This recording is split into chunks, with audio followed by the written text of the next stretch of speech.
আপনার প্রাইমারি স্কুলে ভিজিট করতে গিয়েছিলেন ইন্সপেক্টর, তারপরে প্রাইমারি হাই স্কুল ভিজিট করতে গেছে, যায়া জিজ্ঞেস করছে ছেলেরা কি পড়ছো, বল ইতিহাস।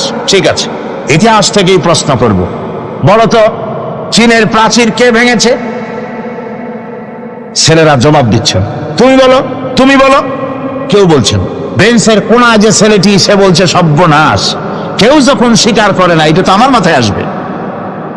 সব শেষ ইন্সপেক্টর তাকে বলছে, তুমি বলো তো কে ভেঙেছে চীনের প্রাচীর?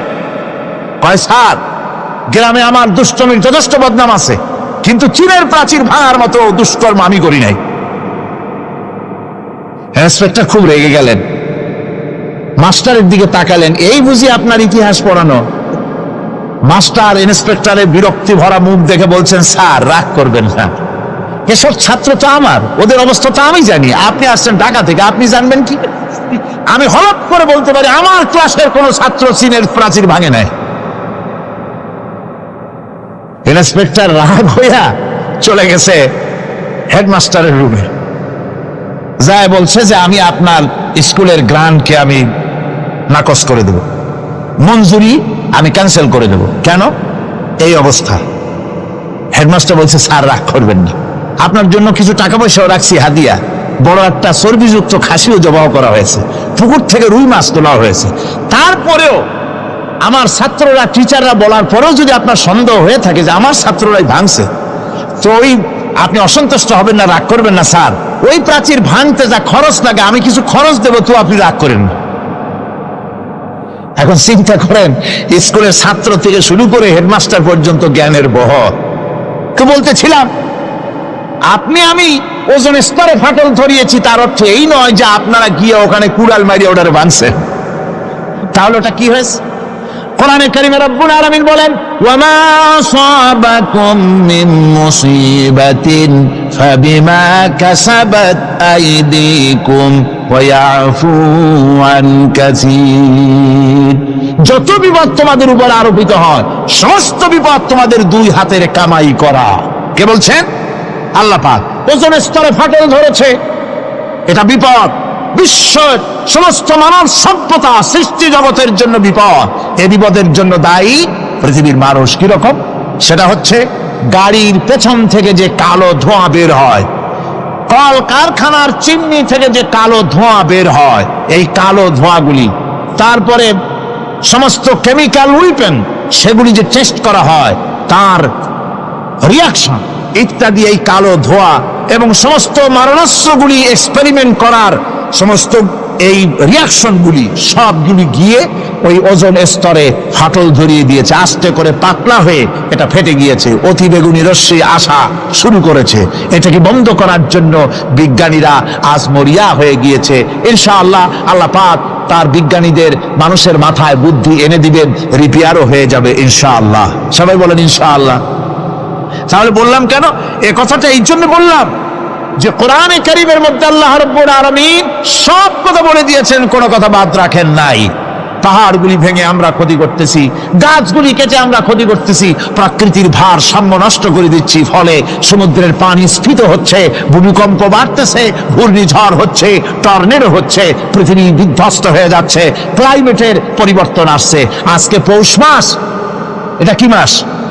কত তারিখ? দেখেন বাংলা ভাষাকে কত মহব্বত করি। যদি বলি আজকে ডিসেম্বরের কত তারিখ, গড় গড় করে মুখস্থ হয়ে যাবে। বাংলারে খুব ভালোবাসি, মাসটার তারিখ বলতে পারলাম না, দুঃখিত। এই হলো আমাদের ভালোবাসা। আজকে পৌষ মাসের অর্ধেক শেষ হয়ে যাচ্ছে, অথচ মনে হচ্ছে শীত যেন তার শ্বশুর বাড়ি বেড়াতে গেছে। এই যে অবস্থা, এই অবস্থা শুধু বাংলাদেশে নয়, গোটা পৃথিবীতে ক্লাইমেটের একটা বিরাট পরিবর্তন আসতেছে, একটা বড় রকমের পরিবর্তন আসতেছে। এর কারণ হচ্ছে এই পৃথিবীর মানুষেরা নিজেরাই প্রকৃতির ভারসাম্যকে নষ্ট করে দিয়েছে। এই ভারসাম্য নষ্ট হওয়ার কারণে আবহাওয়ার পরিবর্তন হচ্ছে, সামুদ্রিক জলোচ্ছ্বাস বাড়তেছে, ভূমিকম্প, আগ্নেয়গিরি ইত্যাদি হচ্ছে এবং পৃথিবীর মানুষ বিধ্বস্ত হচ্ছে। বলতেছিলাম এ কোরআনে কারীমের মধ্যে আল্লাহ পাক সব কথা বলে রেখেছেন, যদি জানতাম বুঝতাম তাহলে এই অবস্থার সৃষ্টি হতো না। এটা বিজ্ঞানের বই নয়, রাজনীতির বই নয়, সমাজনীতির বই নয়, বরং সমস্ত নীতিমালার উচ্চ, জ্ঞানের উচ্চ হচ্ছে আল কোরআন। জ্ঞানের উচ্চ কি? আরো জোরে বলেন, জ্ঞানের উচ্চ কি? আল কোরআন। পবিত্র কোরআনে এমন এমন ঘটনা আল্লাহ পাক বলেছেন যা ষষ্ঠ শতাব্দীর দুনিয়া এ সম্পর্কে কিছুই জানতো না। অবশ্য কিছু কিছু ঘটনা ইহুদিদের কিতাবে অতিরঞ্জিত আকার এবং বিকৃত অবস্থায় এসেছে, কিন্তু কোরআনে কারীম দুনিয়ার মানুষকে আদম সৃষ্টি, নূহের বন্যা, তারপরে মুসা আলাইহিস সালাম ফেরাউনের ঘটনা, ইব্রাহিম আলাইহিস সালামের নমরুদের ঘটনা এবং ইউসুফ আলাইহিস সালামের কাহিনী সবগুলিকে সুন্দর করে কোরআন শরীফ উপস্থাপনা করেছে রাসূলের মাধ্যমে, যা পৃথিবীর ইতিহাসে কেউ জানতো না। সেগুলি আল্লাহ পাক জানাইছেন কিভাবে? কোরআনে কারীম বলছে, তিলকা মিন আম্বাইল গায়বি নূহিহা ইলাইকা মা কুনতা তা'লামুহা আনতা ওয়ালা কওমুকা মিন ক্বাবলি হাযা। এ হলো সব অজ্ঞাত ঘটনা। সমস্ত ঘটনাগুলি আল্লাহ পাক তার হাবিবকে শুনিয়ে বলে দিলেন, সব অজ্ঞাত ঘটনা যা তুমি জানতে না, তোমার কোনো জানা ছিল না, আমি ওহীর মাধ্যমে তোমাকে সব জানাইছি। ইউসুফ আলাইহিস সালামকে যখন তার ভাইয়েরা কুয়ার মধ্যে ফেলে দিতেছিল তখন তুমি উপস্থিত ছিলে না, এই ঘটনা ওহীর মাধ্যমে আমি জানালাম। মুসা আলাইহিস সালামকে যখন ফেরাউন দরিয়ার ভিতরে ফেলে দিল, সেই সময় তুমি সিনাই পর্বতের পাশে দাঁড়িয়ে সব দৃশ্য লক্ষ্য করনি, অথচ আমি ওহীর মাধ্যমে সব তোমাকে খুলে খুলে বলে দিয়েছি। আল্লাহ পাক সমস্ত ঘটনাগুলিকে বলে বলে কোরআন শরীফের মধ্যে সব সাজিয়ে দিলেন, বলে দিলেন। তিনি বললেন, ওয়ামা কুনতা বিজানিবিল গারবি ইয কাযাইনা ইলা মুসাল আমরা ওয়ামা কুনতা মিনাশ শাহিদিন।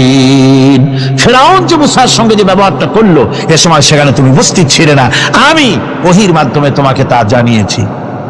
كذلك نقص عليك من أنباء ما قد سبق وقد آتيناك من لدنا ذكرا। আল্লাহ পাক বলেন, এভাবে আমি আপনার কাছে অতীত ঘটনাবলী ওহীর মাধ্যমে নিখুঁত ভাবে আপনার সামনে সব বলে দিয়েছি।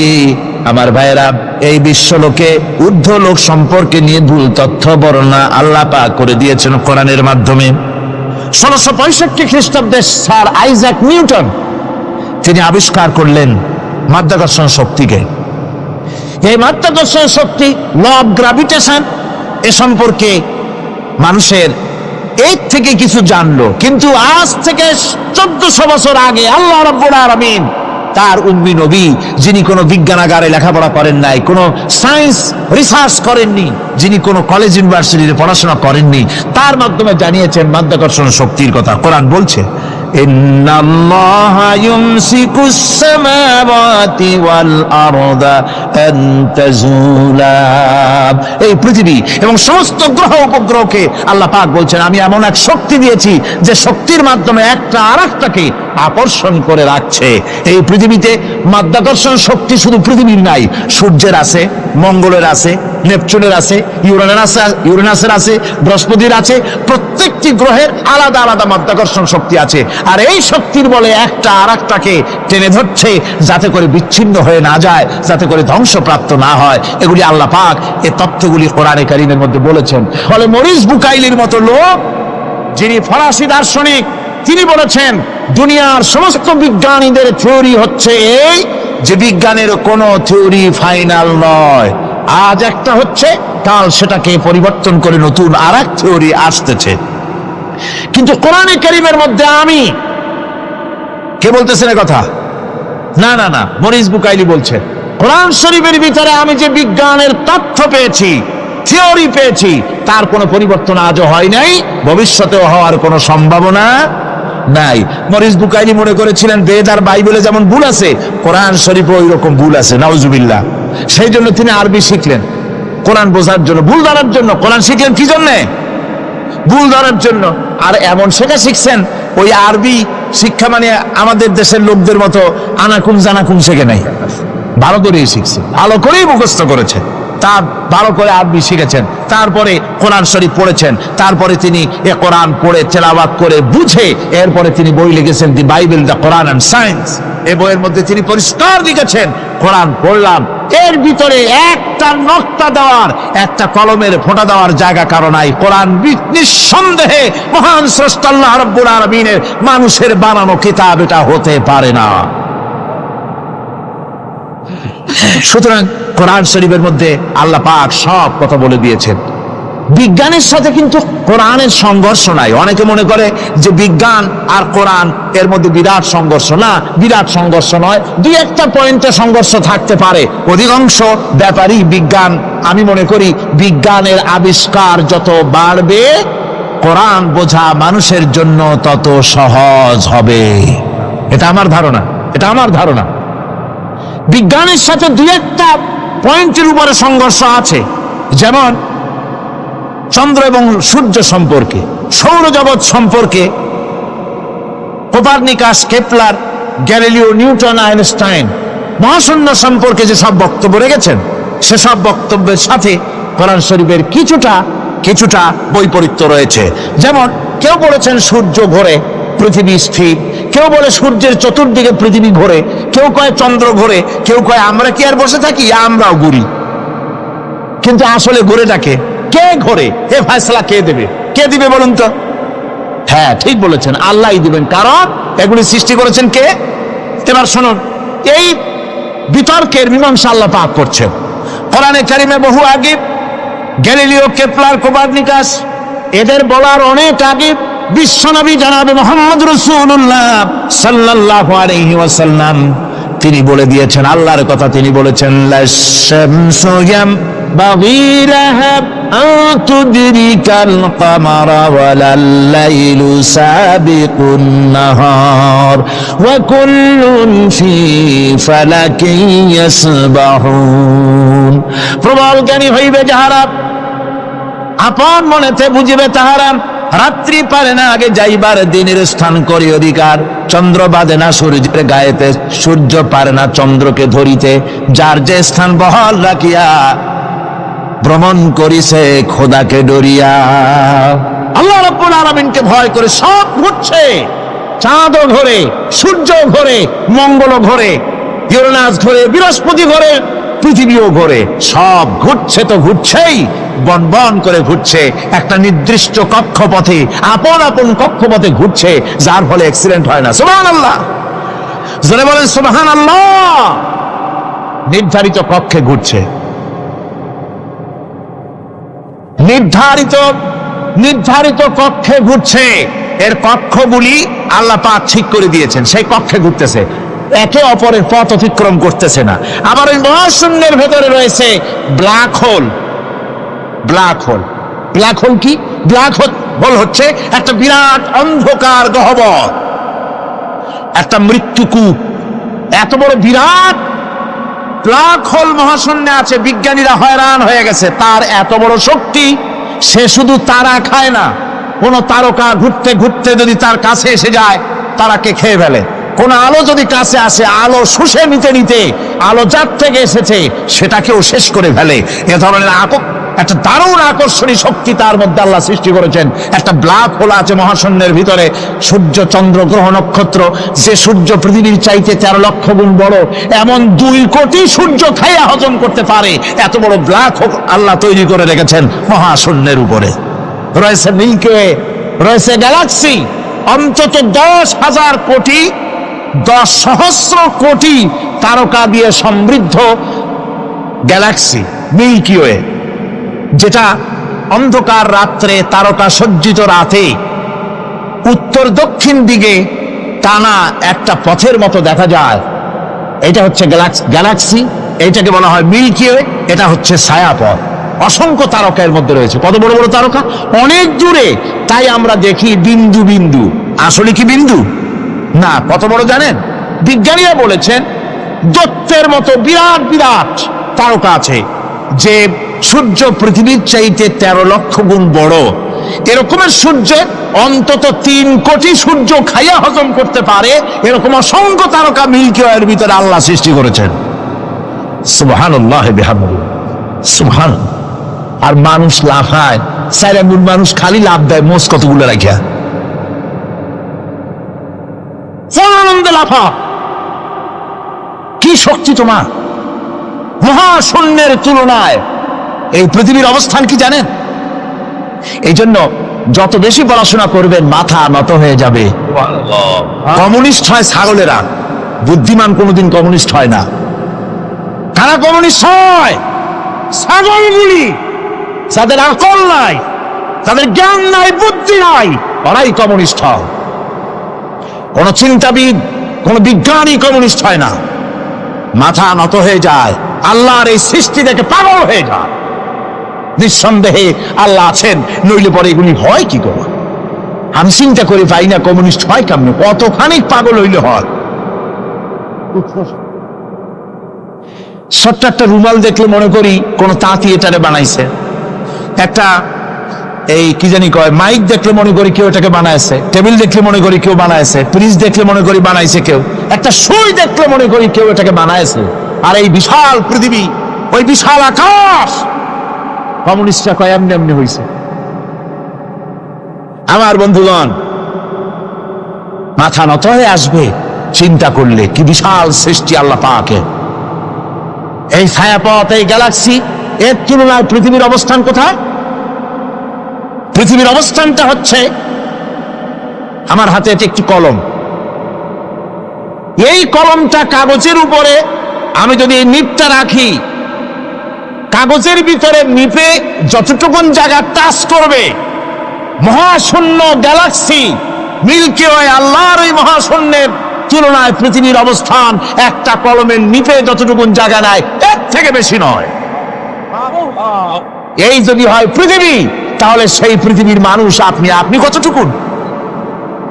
সলিমুদ্দিন বসিরুদ্দিন খালি লাভা। আমার বন্ধুগণ, লাভ কি? লাভের চোটে বলে হ্যান করেঙ্গে ত্যান করেঙ্গে, লাঠিকে আমদার মুগুর ভরেঙ্গে। কয়েকদিন পর শোনা যায় শীত হয়ে পড়ছে, কিছু নাই।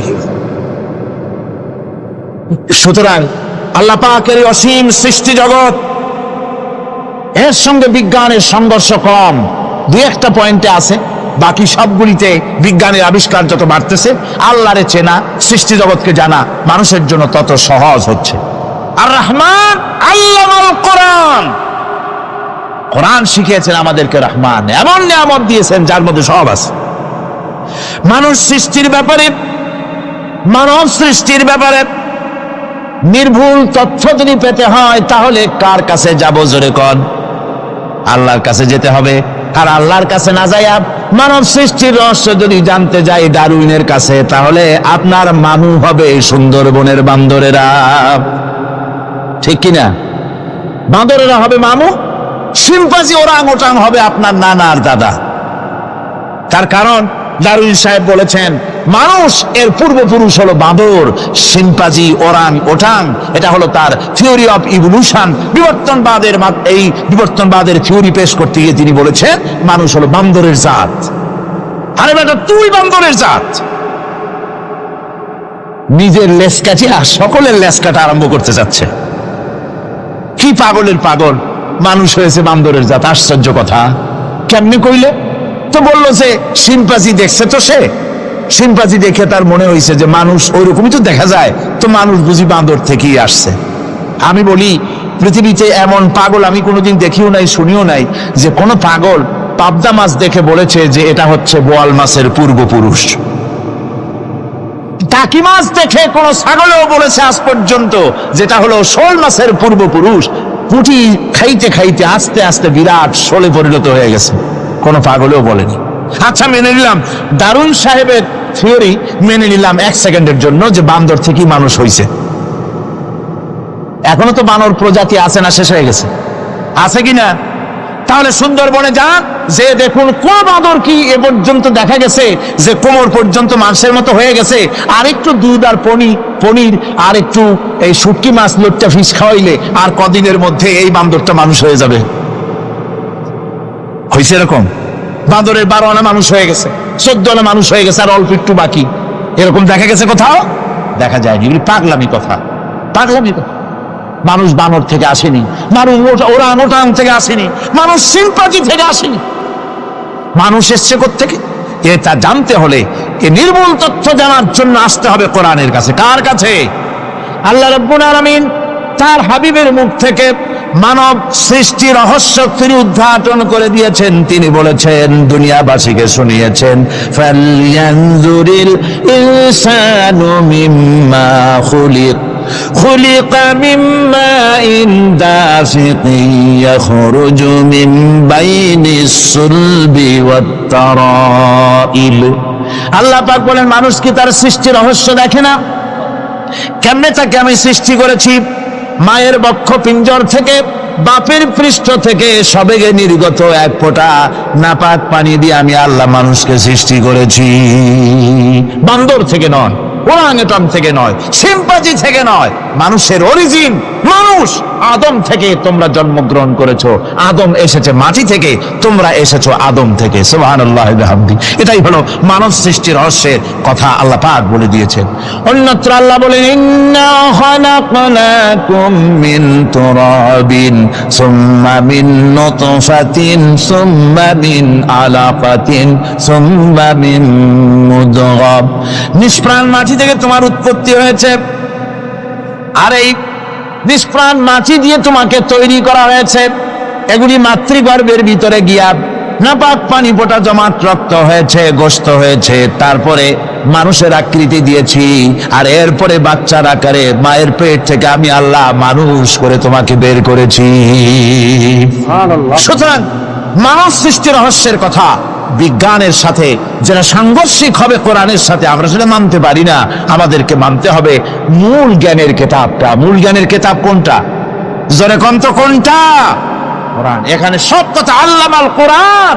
কোরআন শিখিয়ে মানুষকে আল্লাহ পাক সবচাইতে বড় দয়া করেছেন, এর থেকে বড় দয়ার হয় না।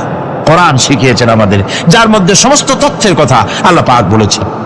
The universe and doctor Einstein বইয়ের ভিতরে লেখা হয়েছে যে একদিন এমন হবে যখন ধীরে ধীরে সূর্য তার আলো হারিয়ে ফেলবে, চন্দ্র নিষ্প্রভ হয়ে যাবে, আর পৃথিবী আস্তে আস্তে তার গতি হারিয়ে ফেলবে। একথা আজকের বিজ্ঞানীরা অথবা আজ থেকে কয়েক বছর আগের বিজ্ঞানীরা একথা বলছেন। কিন্তু রাসূল করিম সাল্লাল্লাহু আলাইহি ওয়াসাল্লামের মুখ থেকে আজ থেকে 1400 বছর আগে, যিনি বিজ্ঞানাগারে মোটেও পড়াশোনা করেন নাই, লিখতে জানেন না, পড়তে জানেন না, সই করতে জানেন না, বিজ্ঞান আসছে কথা বলছে, সেই কথা 1400 বছর 1500 বছর আগে রাসূল করিমের মুখ থেকে আল্লাহ পাক বলছেন। কোরআনে কারীম বলছে, ইয়াসআলু আইয়ানা ইয়াউমুল কিয়ামা ফাইদা বারিকাল বাসারু ওয়া খাসাফাল কামারু ওয়া জুমিআশ শামসু ওয়াল কামার। হে রাসূল, রাসূলের কাছেরা জিজ্ঞাসা করে কিয়ামত কবে হবে? আল্লাহ পাক বলেন, বলে দিন যেদিন চন্দ্র তার আলো হারিয়ে ফেলবে, যেদিন সূর্য তার আলো হারিয়ে ফেলবে, আর চন্দ্র আর সূর্য সব একাকার হয়ে যাবে। আজ ওরা বলছে চাঁদে আলো থাকবে না, সূর্য আগের থেকে তার উত্তাপ এবং আলো স্তমিত হতেছে, এবং হতে হতে এমন এক পর্যায়ে আসবে যখন সূর্য আলো হারিয়ে ফেলবে। বিজ্ঞানীরা গত 4-5 বছর আগে এ বক্তব্য রেখেছেন, কিন্তু 1400 বছর আগে বিজ্ঞানের লালনাগারে লেখাপড়া না করে হুজুরের মুখ থেকে আল্লাহ কথা বলে দিয়েছেন। তাহলে বিজ্ঞানের আসল কিতাব কোনটা? জোরে বলেন কোনটা? আল্লাহ পাক আরো বলেন, ইজাশ শামসু কুবিরাত ওয়া ইযান নুজুমুন কাদারাত ওয়া ইযাল জিবালু সুজ্জিরাত। তারকাগুলি, সূর্যের আলো থাকবে না, নক্ষত্রগুলো স্থানচ্যুত হয়ে যাবে, কক্ষচ্যুত হয়ে যাবে, পাহাড়গুলিকে পরিচালিত করে দেওয়া হবে, কিছুই থাকবে না, সব শেষ হয়ে যাবে। বিজ্ঞানীরা আজ বলতেছে যে সব শেষ হয়ে যাবে, কিছুই থাকবে না, সব শেষ হবে। বিজ্ঞানীরা বলতেছেন, কোরআন অনেক আগে বলেছে, কুল্লু মান আলাইহা ফান ওয়া ইয়াবকা ওয়াজহু রাব্বিকা যুল জালালি ওয়াল ইকরাম। সব শেষ হয়ে যাবে, বিশ্বে যা কিছু আছে সব লয় হবে, ক্ষয় হবে, ধ্বংস হবে, কিচ্ছু থাকবে না, থাকবেন শুধু আল্লাহ সুবহানাহু ওয়া তাআলা। সুবহানাল্লাহি ওয়া বিহামদিহি। কোরআনে কারীম একথা বহু আগে আমাদেরকে জানিয়ে দিয়েছে। সুতরাং আসল জ্ঞানের কিতাবটাই হচ্ছে কোরআনে কারীম। এই কোরআনের কাছে আমরা যত যেতে পারবো, যত কোরআন বুঝতে পারবো, ততই আমাদের জন্য আমরা সমৃদ্ধ হতে পারবো, আমাদের উপর আল্লাহর রহমত আসবে, আমরা সমাজ চালাতে পারবো, আমরা দেশ চালাতে পারবো, আমরা দুনিয়ায় শান্তি পাবো, আমরা আখিরাতেও মুক্তি লাভ করতে পারবো। কোরআনে কারীম সমস্ত বিজ্ঞানের উৎস, দর্শনের উৎস। এইটা না জানলে কিছুই জানা হয় না, এইটা জানা হলে সব জানা হয়। পণ্ডিত আপনার ডক্টর শহীদুল্লাহ, আল্লাহ জান্নাত নসিব করুন, সবাই বলুন আমিন। তিনি বলতেন, বড় বড় সেমিনারে গিয়ে বলতেন তিনি, যে আপনারা যারা বক্তব্য রাখতে এসেছেন, জনগণকে বলছি না, যারা বক্তব্য রাখতে এসেছেন, এমএ পাস করেছেন, ডিগ্রি করেছেন, পিএইচডি করেছেন, এফআরসিএস করেছেন, বহু কিছু ডিগ্রি আপনারা লাভ করেছেন, নামের আগে 6 হাত লম্বা ডিগ্রি আপনারা লাগাইছেন, আপনারা পণ্ডিত ঠিকই, কিন্তু এই কোরআন শরীফের জ্ঞান যদি আপনাদের না থাকে, আপনারা পণ্ডিত, তবে আপনারা মূর্খ পণ্ডিত। কি পণ্ডিত? কি পণ্ডিত? মূর্খ পণ্ডিত। ওরা বলে যে মৌলবীরা জানে কি, মৌলবীরা জানে কি? আরে ভাই, মৌলবীদের কাছে তো আসল জ্ঞান আছে, সুবহানাল্লাহ ওয়া বিহামদিহি, এখানে সবটা আছে। আপনারা এখানে আসেন, এটা বিশ্বাস করলে আপনি সবটা পেয়ে যাবেন। কোরআন বিশ্বাস করতে পারলে, কোরআন জানতে পারলে আপনি সব জানবেন। কোরআনে কারীমের মধ্যে আল্লাহ পাক কত কথা বলেছেন, এর মধ্যে আছে আল্লাহ পাক বলেছেন, আফালা ইয়ানজুরুনা ইলাল ইবিলি কাইফা খুলিকাত। এই যে আমি উটগুলোরে বানাইছি, কেমনে বানাইলাম তোমরা কি দেখছো? উট কেমনে বানিয়েছি? মুফাসসিরিনে কেরাম এর উপরে অনেক আলোচনা করেছেন। তারা বলেছেন যে উট মরুভূমির জাহাজ, তারপরে উটের পিঠে একটা চুট আছে, কোন কোন উটের পিঠে 2টা চুট আছে, মাঝখানে বসে একটারে হেলান দিয়ে আর একটা ধরে বসা যায়। আমি দেখছি 2টা চুটওয়ালা উট, আফ্রিকান উট আমি দেখেছি, যে চুট সুবহানাল্লাহ, দেখলে অবাক হয়ে যেতে হয় যে আল্লাহর কি কুদরত। উটের পৃষ্ঠে 2টা চুট, মাঝখানে আপনি বসবেন, পিছনেরটা একটা সোফা সেটের মতো, পিছনে হেলান দিলে, আর সামনে যখন সে মরাল সম চড়াই উত্তরাই পথ দিয়ে নামা ওঠা করবে, তখন আপনি যেন পড়ে না যান, সেজন্য সামনেরটা বুকের সাথে জড়ায় ধরবেন। এরপরে কি সৃষ্টি আল্লাহর, সুবহানাল্লাহ ওয়া বিহামদিহি। জিরাফগুলি দেখুন, জিরাফগুলি তার মাথা কত বড় উঁচা। লন্ডন জুতে জিরাফ দেখলাম, সে জিরাফের দেহ থেকে তার মাথাটা 22 ফিট উঁচা। মানে সে যদি নিচে দাঁড়ায়, 3 তলা বিল্ডিং এর ছাদের উপরে নাস্তা দিলে তো নিচে দাঁড়ায় খাইতে পারে, এই অবস্থা। সেই জিরাফে পানি খাবে কেমনে? মাথা হলো অত উঁচায়, পিছনের ঠ্যাং 2টা খাটো, সামনের ঠ্যাং 2টো উঁচা, এখন পানি খাবে কেমনে? ওই মাথা নামাইতে গেলে ঠ্যাং তো অনেক উঁচা। আল্লাহ পাক এমন সুন্দর ব্যবস্থা করলেন, সামনের 2টা ঠ্যাং এভাবে সরায় দেওয়ার মতো। ও যখনই পানি খায় দেখলাম 2টা ঠ্যাং অনেক ছাড়ায় দেয়, 2 দিকে ঠ্যাং চলে যায়, তখন মাথাটা সহজে নিচে নামায় আসে, পানি খাইতে পারে। এই সুযোগগুলি আল্লাহ সুবহানাহু ওয়া তাআলা তিনি করে দিয়েছেন। ওমা কুল্লা আনিল খালকি গাফিলিন, আমি আমার সৃষ্টি জগৎ সম্পর্কে অমনোযোগী নই। সুবহানাল্লাহ ওয়া বিহামদিহি। ভল্লুকগুলি কি বিরাট বিরাট একটা ভল্লুক, শ্বেত ভল্লুক দেখেছি, কৃষ্ণ ভল্লুক দেখেছি, মনে হয় যেন পায়ের তলায় হাফসুল করা, ঠিক জুতা পায়ের তলাটা কেমন দেখা যায় ওই রকমের তলাটা, গায়ে একেবারে পশম। লোক ওই বরফের দেশে থাকতো, সে শীত কষ্ট না পায়, সেই জন্য আল্লাহ একটা কম্বল ওর গায়ে জড়ায় দিয়েছে, অটোমেটিক কম্বল। সুবহানাল্লাহ ওয়া বিহামদিহি। তো উট, আল্লাহ বলছেন উট কেমনে বানাইছি দেখছো? আফালা ইয়ানজুরুনা ইলাল ইবিলি কাইফা খুলিকাত। উট বানালাম কেমনে দেখেছিস? মানুষ অবাক হলো, আল্লাহ এত কথা ছুঁয়া উটের কথা বলছেন, কারণ নানান রকম মানুষ বলল। শেষ পর্যন্ত প্রাণীতত্ত্ববিদরা তারা আবিষ্কার করলেন মূল কারণটি। অনেক কারণ আছে আল্লাহ পাকে কথা বলার। উট তো মরুভূমির জাহাজ, তারপরে উট মানুষের অনেক উপকারে আসে, কথা বলা হয়েছে। প্রাণীতত্ত্ববিদরা খুঁজে খুঁজে তারা দেখতে পেয়েছে যে উটকে জবাহ করে দেখা গেছে, উট সমস্ত প্রাণী বাতাস থেকে অক্সিজেন যতটা গ্রহণ করে ততটা ছেড়ে যায়, যতটা গ্রহণ করে ততটা ছেড়ে যায়। একমাত্র প্রাণী উট যে যতটা অক্সিজেন গ্রহণ করে বাতাস থেকে সবটা ছাড়ে না, 2/3 ছেড়ে দেয়, 1/3 তার লাংসের পাশে রাখার জন্য আল্লাহ পাক একটা চেম্বার তৈরি করেছেন। ওই চেম্বারের ভিতরে 1/3 অক্সিজেন থেকে যায়, কারণ পানিও রেখে, তার পানি রাখার জন্য রিজার্ভ ট্যাঙ্কি আছে, একটা ভেতরে একটা রিজার্ভ ট্যাঙ্কি আছে, অক্সিজেন রাখার একটা চেম্বার আছে। এগুলি কেন? এই জন্য যে মরুভূমির ভিতরে সাইমুম শিল্পগোষ্ঠী না, কিন্তু ঝোড়ো হাওয়া, মরুভূমির ভিতরে ঝোড়ো হাওয়া, এই ঝোড়ো হাওয়া যখন আরম্ভ হয়ে যায় তখন মানুষ বাঁচতে পারে না, মানুষ টের পাইয়া সব বাড়িতে চলে যায়। মরুভূমিতে চড়ে বেড়ায় উট, সে যাবে কোথায়? ওর তো যাওয়ার জায়গা নাই। 7 দিন 8 দিন 1 সপ্তাহ 2 সপ্তাহ পর্যন্ত এই মরুভূমিতে ঝড় চলতে থাকে, বালুর ঝড়, কিচ্ছু দেখা যায় না। ওখানে দেখছিলেন বালুর পাহাড়, কালকে আজকে দেখবেন বালুর পাহাড় এখানে চলে আসছে। এইভাবে পাহাড় তৈরি হয়ে যায়, বালি উড়ায় নিয়ে যায় বাতাসে। এই বাতাসের ভিতরে বালু উঠতে থাকে সমানে, মানুষ প্রাণী কিছুই সেখানে শ্বাস করতে পারে না, বাঁচতে পারে না। উটের মতো প্রাণী যে মরুভূমিতে থাকে, ও বাঁচবে কি করে? আল্লাহ সুবহানাহু ওয়া তাআলা ওর লাংসের পাশে অক্সিজেন রাখার চেম্বার করে পানির ট্যাঙ্কি তৈরি করে দিয়ে রেখে এমন কায়দা করেছেন, ও যখনই টের পায় যে ঝড় শুরু হবে, সাথে সাথে ঠ্যাং দিয়া মুখ দিয়া গর্ত করে বালুর ভিতরে মাথা ঢুকাইয়া 1 সপ্তাহ 2 সপ্তাহ থাকতে পারবে মাটির তলে, অক্সিজেনের অভাব হবে না। আফালা ইয়ানজুরুনা ইলাল ইবিলি কাইফা খুলিকাত, দেখো নাকি কিভাবে সৃষ্টি করেছি আমি এই সুন্দর উটকে, একবার দেখো, আর শুকরিয়া তোমার মাথা নত হবে। যত বড় কমিউনিস্ট হও, আল্লাহর শ্রেষ্ঠের জন্য সেজদা দিতে বাধ্য হবে যদি তোমার ঈমান এতটুকুনো থাকে। জান্নাতীরা খামোশ হয়ে বসে থাকবেন। বিশ্বনবী মুহাম্মদ রাসূলুল্লাহ সাল্লাল্লাহু আলাইহি ওয়াসাল্লাম তখন বলবেন, হায় আল্লাহ রাব্বুল আলামিন, জান্নাতীরা আমার উম্মতেরা, তারা বুঝতেই পারে নাই তোমার কাছে যা বেশি আছে সেটা তারা বুঝতে পারে নাই। আয় আল্লাহ তাআলা, জান্নাতীরা সব নেয়ামত পেয়েছে ঠিক, কিন্তু যার জন্য আরামের ঘুমকে হারাম করে গভীর রাত্রে জেগে জেগে তাহাজ্জুদের নামাজ আদায় করে চোখের পানি ফেললো, যার জন্য জিহাদ করলো, যার আইন কায়েমের জন্য শহীদ হলো, যার জন্য মান ইজ্জত শেষ করলো, হিজরত করলো, কষ্ট করলো, রক্ত দিল, জীবন দিল, সেই আল্লাহকে তারা এখনো দেখতে পারে নাই।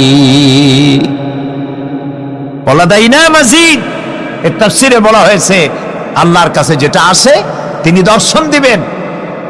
নবী করিম সাল্লাল্লাহু আলাইহি ওয়াসাল্লাম এই কথা যখন বলবেন যে আল্লাহকে আমার জান্নাতীদের আল্লাহকে এখনো দেখা হয় নাই, যে আল্লাহর জন্য সব করলো তারে এখনো দেখা হলো না, আল্লাহ তাআলা তখন আপন কুদরতে তার সামনের সব পর্দাকে সরিয়ে দিবেন। সুবহানাল্লাহ।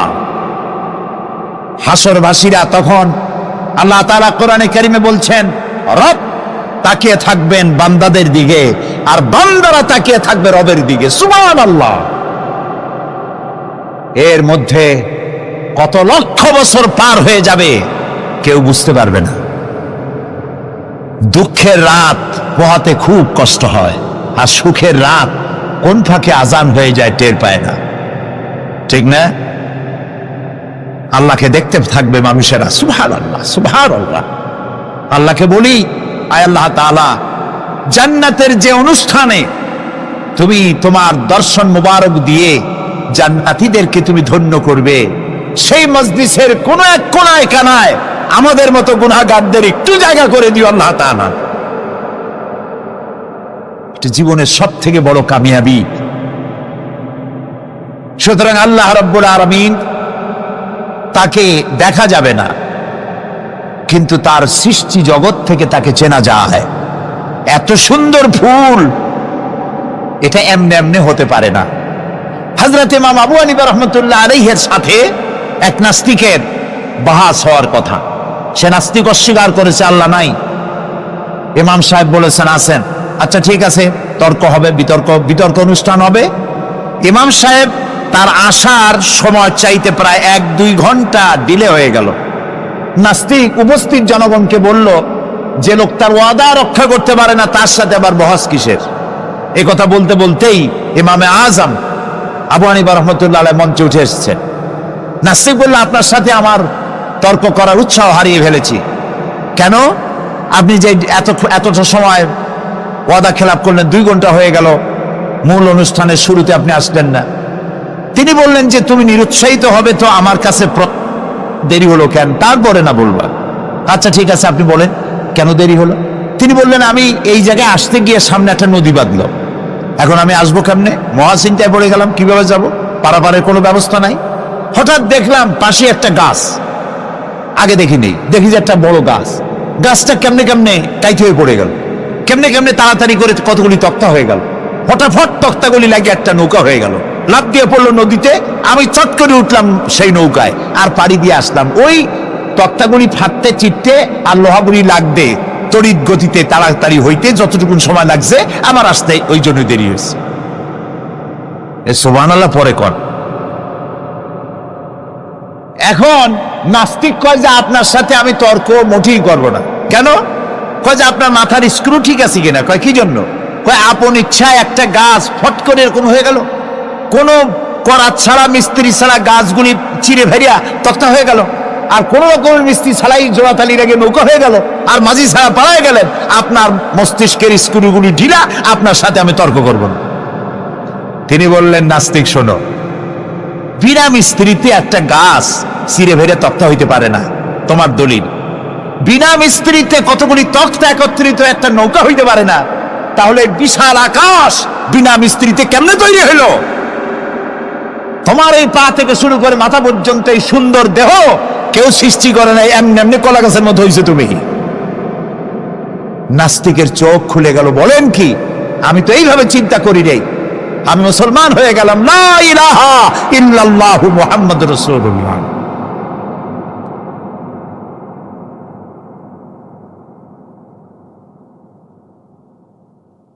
আল্লাহ পাকের অস্তিত্বকে বোঝার জন্য তার সৃষ্টি জগৎ যথেষ্ট। সুবহানাল্লাহ বলেন। শুধুমাত্র কপাল পোড়া ওরাই আল্লাহরে চেনে না। লক্ষ্য করুন, আপনার আমার পা থেকে শুরু করে মাথা পর্যন্ত কি সুন্দর বিন্যাস করেছেন আল্লাহ তাআলা। সুবহানাল্লাহ। আল্লাহ তাআলা বলেছেন, দেখো, আফালা ইয়ানজুরুনা ইলাল ইবিলি কাইফা খুলিকাত। তোমরা কি দেখো না যে আমি উটকে বানাইছি কেমনে? আল্লাহর আদাত মোবারক, আল্লাহর সিস্টেম, আল্লাহর কুদরত হচ্ছে এই লাঠি দিয়া পিটাইয়া মানুষকে হেদায়েত করার কোনো অভিলাষ, কোনো ইচ্ছে আল্লাহর নাই। সুবহানাল্লাহ বলে। আল্লাহ রাসূলকে বলেছেন, ইন্নামা আনতা মুযাক্কিরুন লাস্তা আলাইহিম বিমুসাইতির। হে নবী, আমি আপনাকে উপদেশক করে পাঠিয়েছি পৃথিবীতে, লাঠি মারার জন্য দারোগা করে বাড়াই নাই। সুবহানাল্লাহ। আপনি আল্লাহরে মানবেন না, আল্লাহ একটা ফেরেশতা পাঠাই দেবে পিটাই ওর গর্দানের চামড়া উঠাইবেন না। আল্লাহ বলেন যে দেখো, যুক্তি প্রমাণের মাধ্যমে তুমি আল্লাহকে চিনতে শেখো। নিজের দিকে তাকাও। আচ্ছা, তোমরা উট দেখো নাই? কে বলতেছেন? আল্লাহ বলছেন, উট দেখো নাই? আফালা ইয়ানজুরুনা ইলাল ইবিলি কাইফা খুলিকাত ওয়া ইলাস সামায়ে কাইফা রুফিআত। ওই বিশাল আকাশ। আচ্ছা দেখেন তো, এই যে প্যান্ডেলটা, আমাদের দৃষ্টিতে প্যান্ডেলটা বড়, কিন্তু আকাশের দৃষ্টিতে এটা কি? কিছুই না। এই প্যান্ডেলটুকুন তৈরি করতে কয়শো বাঁশ লাগছে, দেখছেন তাকাইয়া? আচ্ছা, এবার আকাশটার দিকে তাকান, কয়টা খুঁটি আছে? আল্লাহ তাআলা বলছেন, আনতুম আশাদ্দু খালকান আমিস সামাউ বানাহা। তোমারে বানানো কঠিন না ওই বিশাল আকাশটা বানানো কঠিন? তো অত বড় আকাশটাই তো আমি বানাইছি। কে বলতেছেন? আল্লাহ তাআলা। আল্লাহ বলছেন, আফালা ইয়ানজুরুনা ইলাল ইবিলি কাইফা খুলিকাত। উট বানাইছি কেমনে দেখো নাই? এইটা নিয়ে মুফাসসিরিনে কেরাম অনেক তাফসীর করেছেন। কেউ বলেছেন আল্লাহ তাআলা এই জন্য এটা বলেছেন যে উটের দুইটা হাঁটু। সমস্ত প্রাণীর হাঁটু কয়টা? কয় দুইটা। আপনার কি দুইটা হাঁটু?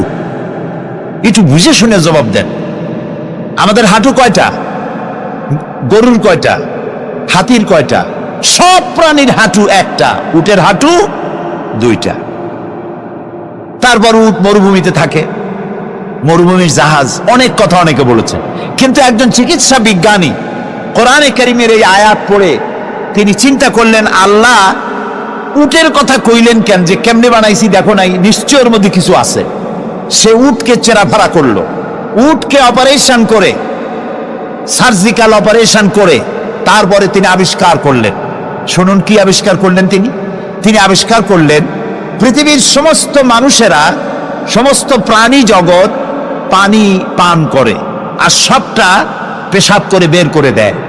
উট একমাত্র প্রাণী পানি পান করার পর সবটা খাইয়া হজম করে না। তার লাঞ্চের কাছে আলাদা একটা চেম্বার আছে, ওই চেম্বারে কিছুটা পানি সেখানে সে রিজার্ভ রাখে। গেল এক নম্বর। 2 নম্বরে পাওয়া গেল অক্সিজেন। প্রাণী জগৎ বাতাস থেকে অক্সিজেন গ্রহণ করে আর কার্বন ডাই অক্সাইড করে এটাকে বের করে দেয়। উট একমাত্র প্রাণী অক্সিজেন যতটা গ্রহণ করে ততটা ছেড়ে দেয় না, প্রত্যেকে কিছুটা জমা করে রাখার জন্য তার বুকের মধ্যে একটা জায়গা আল্লাহ একটা চেম্বার তৈরি করেছেন, ওখানে অক্সিজেন জমা থাকে, একদিকে পানি আর একদিকে অক্সিজেন শ্বাস প্রশ্বাসের জন্য। কারণ কি? কারণ হলো মরুভূমিতে বালুর ঝড় হয়, যাকে আরবিতে বলা হয় সাইমুম, বালুর ঝড়। এই ঝড় যখন শুরু হয় তখন একটানা ঝড় চলতে থাকে 2 দিন 3 দিন 1 সপ্তাহ চলতে থাকে। মানুষেরা টের পেয়ে যার যার আশ্রয় গ্রহণ করে। উট তো মরুভূমিতে চড়ে বেড়ায়, সে এইটাকে পালাবে কোথায়? সে বাঁচবে কি করে মরুঝড়ের মধ্যে? বালির ঝড়, বৃষ্টির মতো বালি পড়ে গাড়ি ডুবে যায়, পাহাড় ডুবে যায়, এই অবস্থা হয়ে যায়। উট বাঁচবে কি করে? আল্লাহ রাব্বুল আলামিন উটের দেহ তৈরি করার সময় এমন ব্যবস্থা করে দিলেন, উট যখন টের পায় বালুর ঝড় হবে, সঙ্গে সঙ্গে তার সামনের 2টা পাও দিয়া বালু সরায় দিয়া তার মাথার গলার অর্ধেকটা বালুর মধ্যে ঢুকায় দিয়া 5 দিন 7 দিন যেন থাকতে পারে, পানি আর অক্সিজেনের জন্য, সে যেন মারা না যায়। এর জন্য আল্লাহ রাব্বুল আলামিন তার বুকের মধ্যে পানি আর অক্সিজেন রাখার ব্যবস্থা করেছেন। আফালা ইয়ানজুরুনা ইলাল ইবিলি কাইফা খুলিকাত, কেমনে উট বানাইছি দেখো নাই? সুবহানাল্লাহ বলে। আল্লাহ রাব্বুল আলামিন তার এই বিশাল সৃষ্টি, আকাশ জমিন গাছপালা তরু লতা কীট পতঙ্গ সাগর নগর সব তৈরি করে তারপরে আল্লাহ তাআলা বলছেন, এবার তাকাও আমার আকাশের দিকে, তাকাও আমার জমিনের দিকে। আল্লাযী খালাকা সাবা সামাওয়াতিন তিবাকা মা তারা ফি খালকির রহমানি মিন তাফাউত। তাকাও আমার আকাশের দিকে, তাকাও আমার জমিনের দিকে। আল্লাহ তাআলা বলছেন, দেখো কোনো ভুল আছে নাকি? হাল তারা মিন ফুতুর, কোন ভুল দেখতে পাও? কে জিজ্ঞেস করছেন? তাকাও আকাশের দিকে, দেখো জমিনের দিকে, দেখো হাল তারা মিন ফুতুর, কোন ভুল দেখতে পাও? আল্লাহ তাআলা বলেন, বারবার তাকাও, বারবার তাকাও।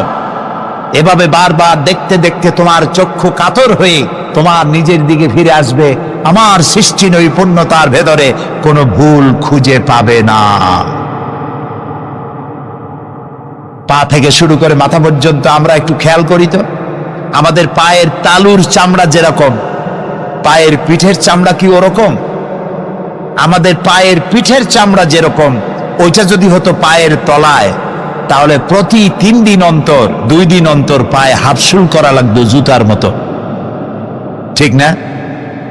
হাতের উপরে চামড়াটা যেরকম, হাতের তালুতে চামড়া কি ওরকম? হাতের তালুর চামড়া কি তাও কইতে পারেন, পুরু, আর উপরেরটা পাতলা। এই উপরের চামড়াটা যদি এইখানে হইতো তাহলে গরম কদু আর ডাল খাইতেই পারতেন না, চামড়ার কাম শেষ। এগুলো চিন্তা করলেই তো শকর করতে ইচ্ছা হবে যে এই যে একই শরীর আমার 2 রকমের চামড়া কেন দিলেন? আর কোনো চেষ্টা নাই, এমনি এমনি হইছে।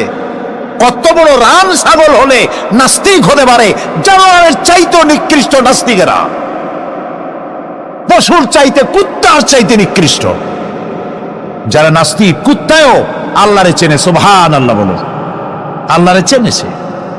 গরু ছাগল আল্লাহ যা বানিয়েছে সব আল্লাহর হুকুম মতো তার নিজস্ব পরিমণ্ডলে থাকে। মানুষ নামের কলঙ্ক ওই সব মানুষ যারা বিশ্ববিদ্যালয়ে চাকরি করে আমাদের সন্তানদেরকে নাস্তিক বানায়। এর একটা শয়তান কয়েক মাস আগে দূরে কোথাও গিয়ে আল্লাহ জাহান্নামে নিয়ে গিয়েছে। ওর কবরে জাহান্নামের আগুন জ্বলুক কিয়ামত পর্যন্ত। সে একাই শয়তান নয়, বিশ্ববিদ্যালয়ের অসংখ্য ছেলেদের মেয়েদেরকে ধ্বংস করেছে, ইমান নষ্ট করেছে। প্রিয় ভাই সব, আল্লাহ রাব্বুল আলামিন তার অস্তিত্বের প্রমাণ রেখেছেন আর বলেছেন, দেখো কোনো ভুল পাও নাকি? আল্লাহর এক দরবেশ বান্দা এক বট গাছের নিচে বিশ্রাম করতেছিলেন আর সূরা মুলক পড়তেছিলেন। এই আয়াতের কাছে এসেছেন, হাল তারা মিন ফুতুর, দেখতে পাও কোনো ভুল? শুয়ে শুয়ে বলতেছে, আল্লাহ তোমার সৃষ্টি জগতে তো ভুল ধরার কোনো উপায় নাই, কেউ ধরতে পারবে না, তবে আমার চোখে একটা জিনিস বেমানান মনে হয়। ভুল ধরতে কারো ক্ষমতা নেই, একটা জিনিস আমার কাছে বেমানান লাগে। একা একা বলতেছে, সেটা হলো এই, তুমি তাল গাছ বানাইছো যেমন, তালও সেই রকম বড়, বেল গাছ যেমন, বেলও বড়, নারকেল গাছ যেমন, নারকেলটাও বড়। কিন্তু এত বড় বিরাট বট গাছ, ফল একেবারে এতটুকু এতটুকু, এইটা একটু বেমানান লাগতেছে। এই চিন্তা করতেছে দরবেশ সাহেব, হঠাৎ করে একটু বাতাস এসে গাছের ডাল আন্দোলিত হয়েছে, একটা আধা পাকা বটের ফল অনেক উঁচু থেকে ছিঁড়ে এসে দরবেশের নাকের উপরে পড়ছে, নাকটা জ্বলে উঠছে। দরবেশ সাহেব বলছে, আস্তাগফিরুল্লাহ, আল্লাহ, এটা তো ফল না, এটা আমার চিন্তার জবাব। আমি চিন্তা করতেছি গাছ আনমান ফল হয় নাই, তাল গাছ যেমন ফল যেমন, বট গাছ যেমন ফল যদি ওই আকারে হইতো, ফলটা যে পজিশন নিয়ে আমার নাকে পড়ছে, এতে তো আমার নাকও যাইতো, মাথাও যাইতো। সুতরাং আল্লাহ রাব্বুল আলামিন তার সৃষ্টি জগৎকে আপন কুদরত দিয়ে সুন্দর করে সৃষ্টি করেছেন। ভাগ্যবান তারা যে আল্লাহকে স্বীকার করে 5 ওয়াক্ত নামাজে আল্লাহকে সেজদা দেয়, সুবহানাল্লাহ। আর শিক্ষক নামের, শিক্ষিত নামের কলঙ্ক ওই সব মুসলমান যারা মুসলমানের ঘরে জন্মগ্রহণ করে নিজেকে নাস্তিক বলে পরিচয় দেয়, নিজেকে যারা বামপন্থী বলে পরিচয় দেয়। মুসলমান তা আবার বামপন্থী, আস্তাগফিরুল্লাহ। কোরআনে কারিমে আল্লাহ তাআলা বলেছেন, আসহাবুল ইয়ামিন আসহাবুশ শিমাল, ডানপন্থী আর বামপন্থী। রাসূলুল্লাহ বলেছেন, বাম হাতে খায় শয়তান, তোমরা বাম হাতে খাবা না। বাম দিকের কামটাই শয়তানের, বাম দিকে কাম কার? জোরে বলেন। এই জন্য রাস্তা দিয়ে হাঁটবেন, ডান দিক দিয়ে হাঁটেন, কিছু খাইবেন ডান দিক দিয়ে খান, কিছু শুরু করবেন ডান দিক দিয়ে করেন। মুসলমানের কাজ সব ডান। ডানপন্থীদের নেতা পয়গম্বরেরা সব ডানপন্থীদের নেতৃত্ব দিয়ে আল্লাহ রাব্বুল আলামিন কিয়ামতের দিন ডানপন্থীদের নিয়ে আল্লাহর নবীরা জান্নাতে চলে যাবে।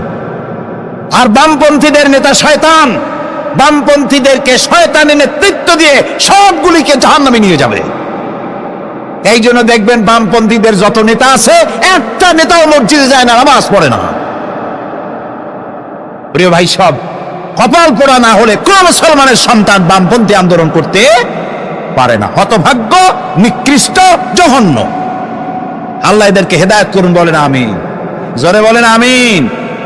ওরা নামাজে নাই, রোজায় নাই, আল্লাহ নাই, রসুলে নাই, পরকালে নাই, মক্কায় নাই, মদিনায় নাই, ঠিক কিনা? আল্লাহ হেদায়েত নসিব করুন, বলেন আমিন।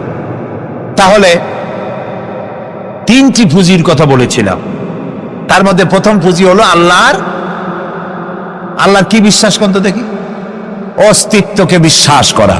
এই অস্তিত্বের উপরে আমি আর আলোচনা করতে চাই না। আমরা বিশ্বাস করি আল্লাহ আছেন, ঠিক না?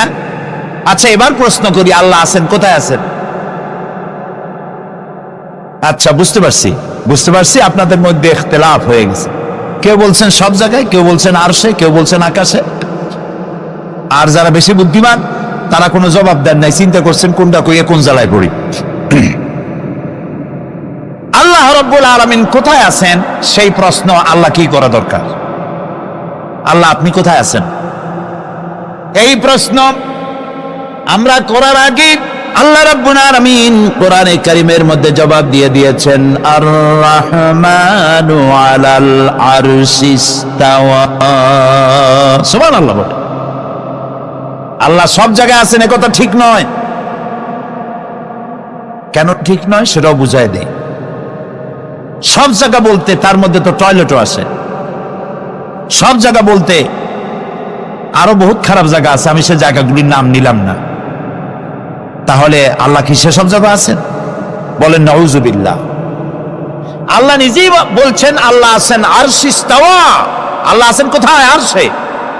আল্লাহ যে আরশে আছে সেই জন্যই তো মানুষেরা হাত উঁচু করে আল্লাহর কাছে, এরকম বলে যে উপরওয়ালা, বলে না, না নিচুওয়ালা বলে, সব জায়গাওয়ালা এরকম বলে, উপরওয়ালা বলে। আল্লাহ আছেন আরশে, কিন্তু প্রত্যেক রাতে তিনি প্রথম আকাশে আসেন। সুবহানাল্লাহ। বান্দাদেরকে ডাকার জন্য আসেন। আল্লাহ সর্বত্র জ্ঞান রাখেন। তার ইলমের মধ্যে এক চুল পরিমাণ জায়গা আকাশেও নাই, জমিনেও নাই যে আল্লাহ রাব্বুল আলামিন ওই জায়গাটুকুন সম্পর্কে তাৎক্ষণিকভাবে অবহিত নন। এমন এক চুল পরিমাণ জায়গা আকাশেও নাই, জমিনেও এটাই হলো আল্লাহ সব জায়গার জ্ঞান, তার ইলমের মধ্যে সব তিনি জানেন। একথা একটি ছোট্ট আয়াতের মধ্যে এভাবে বলা হয়েছে, وَيَعْلَمُ مَا فِي الْبَرِّ وَالْبَحْرِ وَمَا تَسْقُطُ مِنْ وَرَقَةٍ إِلَّا يَعْلَمُهَا। এই পৃথিবীতে জমিনের ভিতরে কি হয়, সমুদ্রের অতল তলদেশে কি হয়, সব আমি জানি। এমনকি এই পৃথিবীর কোন একটি গাছের পাতা যদি পড়ে যায়, কোন দেশের কোন গাছের কোন পাতা পড়েছে সে খবর আমি আল্লাহর কাছে হয়ে যায়। এটি আমি বললাম, বানায় বললাম? এটি কোথায় আছে? তো আল্লাহ রাব্বুল আলামিন কোরআনে পরিষ্কার করে বলে যে একটা পাতার খবর যদি আল্লাহর কাছে হয়, তাহলে আমরা কোথায় কি করি তিনি টের পান না? অবশ্যই টের পান। এটি আমাদের মনে রাখতে হবে। তো আল্লাহ তাআলা, তার উপরে আমাদের বিশ্বাস হচ্ছে এই যে তিনি আরশে ইস্তাওয়া, আরশে আছেন, এবং তিনি না জানেন না দেখেন এমন কিচ্ছু নাই, না শোনেন এমন কিচ্ছু নাই। এমনকি সমুদ্রের অতল তলদেশে ছোট্ট পাথরের ভিতরেও যদি একটি পোকা যদি পালায়ে থাকে, এমন পোকা যা মাইক্রোস্কোপ যন্ত্র ছাড়া দেখা যায় না, এমন একটি পোকা আটলান্টিক বা প্রশান্ত মহাসাগরের অতল তলদেশে থেকে যদি ক্ষুধার যন্ত্রণায় চিৎকার মারে, কেউ শোনে না। আরশের মালিক আল্লাহ রব্বুল আলামিন বলেন আমি শুনতে পাই। সুতরাং তিনি সব শুনতে পান, তিনি দেখতে পান, এবং সবকিছু তার নলেজে আছে। এ হচ্ছে আল্লাহর অস্তিত্বে বিশ্বাস। 2 নম্বরে আল্লাহর সিফাতে বিশ্বাস। 2 নম্বরে কি বলেন? সিফাত মানে কি? গুণ। বলেন কি? গুণাবলীতে বিশ্বাস। আল্লাহর নাম আল্লাহ, বলেন তো? আল্লাহ নয়, কিন্তু আল্লাহ হচ্ছে অশুদ্ধ, শুদ্ধ হচ্ছে আল্লাহ। বলার সময় মুখটা গোল হয়ে যাবে। বলেন তো, সবাই উচ্চারণ করেন আল্লাহ, আবার বলেন আল্লাহ, আবার বলেন আল্লাহ। সুবহানাল্লাহ, কি মধুর নাম, কি মজার নাম। কোন বান্দা যদি অন্তরের অন্তঃস্থল থেকে একবার যদি বলে আল্লাহ, আল্লাহ রাব্বুল আলামিন 70 বার সাড়া দিয়ে জিজ্ঞেস করেন বান্দা কি চাও, আমি শুনছি। আল্লাহ হচ্ছে ইসমে জাত, আর সিফাতি নাম হচ্ছে বাকি 98টা নাম। মোট ওয়ালাহুল আসমাউ হুসনা, আল্লাহ তাআলা রয়েছে পবিত্র নাম, অনেক নাম, 99টা নাম। কয়টা নাম? আল্লাহ হচ্ছে ইসমে জাত। এই যে আমরা অনেক সময় খোদা বলি, খোদার কসম, খোদার কিরা, খোদা হাফেজ বলি না আমরা? এই খোদা শব্দ যতটা সম্ভব এই শব্দ উচ্চারণ থেকে বিরত থাকা উচিত, কারণ আল্লাহর 99 নামের মধ্যে খোদা বলে কোনো শব্দ নাই। কেউ যদি 10 লক্ষ বার খোদা বলে, একবার আল্লাহ বলার সমান হবে না, হবে না। কেমন খোদা বলে আল্লাহ নিজের নামকে পরিচিত করেন নাই। আল্লাহর নাম হচ্ছে আল্লাহ, আল্লাহর নাম কি? আর বাকি হলো গুণবাচক নাম। তিনি রব, তিনি রাজ্জাক, তিনি ওয়াদুদ, তিনি জব্বার, তিনি কাহ্হার, তিনি রহমান, তিনি রহিম। এরকম আছে না নাম? সব গুণবাচক নাম। এই আল্লাহকে বিশ্বাস করতে হবে। 1 নম্বরে তার অস্তিত্ব, তিনি আছেন। 2 নম্বরে গুণ সহকারে বিশ্বাস করতে হবে। আমরা পানিকে বিশ্বাস করি সে চুবাইয়া ডুবাইয়া মারতে পারে, এই হিসাবে বিশ্বাস করি, ঠিক না? আগুনকে বিশ্বাস করি সে পোড়ায় মারতে পারে। সাপকে বিশ্বাস করি সে দংশন করলে আমি মরে যেতে পারি, ঠিক কিনা? এইভাবে প্রত্যেকটা জিনিসের গুণ সহকারে তাকে বিশ্বাস করতে হয়। সেই জন্য আল্লাহকে আল্লাহ আছেন এইটা শেষ কথা নয়, তার গুণ সহকারে তাকে বিশ্বাস করতে হবে। তিনি হচ্ছেন খেতে দেওয়ার মালিক, রাজ্জাক। মানে বলেন তো নামটা কি? রাজ্জাক মানে কি? রিজেক দাতা। কে রিজেক দাতা? এই জন্য রিজেক চাইতে হবে কার কাছে? আল্লাহর কাছে। কোনো অভাব অভিযোগের জন্য আমি কাউকে বলবো না আপনি আমার খেতে দেন, আল্লাহর কাছে চাইতে হবে। চাইবো কার কাছে? আল্লাহর কাছে। খেতে দেওয়ার মালিক তিনি। আচ্ছা বলেন, এই পৃথিবীর মধ্যে মানুষেরা বেশি না হাতি, ঘোড়া, বাঘ, ভল্লুক, ময়না, টিয়া, মাছ, পাখি, পতঙ্গ, কীট এগুলো বেশি? কোনটা বেশি? আমরা বেশি না ওরা বেশি? ওরা বেশি, ওরা বেশি। এই যে অসংখ্য হাতি আছে পৃথিবীতে, হাতির পেট বড় না আমার পেট বড়? গন্ডারের পেট বড় না আপনার পেট বড়? কুমিরের পেট বড় না আপনার পেট বড়? আচ্ছা, এখন এই সব প্রাণীদেরকে কে খেতে দেন? আপনার আমার তো ব্যাংকে ডিপোজিট আছে, কম থাকুক বেশি থাকুক, গোলায় ধান আছে, চাউল আছে, বাড়িতেও আছে, আছে না? কিন্তু এই যে পাতিশিয়াল, ফক্স, পাতিশিয়াল চেনেন তো? চিনবেনই তো, সাংঘাতিক চালাকি গুলি। এই পাতিশিয়াল কোন ব্যাংকের ম্যানেজারের কাছে গিয়ে বলছে যে ম্যানেজার সাহেব, এখন তো পৌষ মাস, আমি 10টা মুরগি চুরি করে আনছি, আমার নামে একটা অ্যাকাউন্ট খোলে, বৃষ্টির সময় যখন আমি চুরি করতে পারবো না তখন এগুলি উইথড্র করে আমি আমার পেট বাঁচাবো। এই কথা বলেই শিয়ালের নামে, বাঘের নামে কোনো অ্যাকাউন্ট আছে ব্যাংকে? কোরআন শরীফে আল্লাহ তাআলা বলছেন এমন অনেক প্রাণী আছে পৃথিবীতে যারা তাদের রিজেক সংগ্রহ করে রাখে না। আল্লাহ বলেন আমি আল্লাহ তাদেরকে রিজেক দেই। কে দেয়?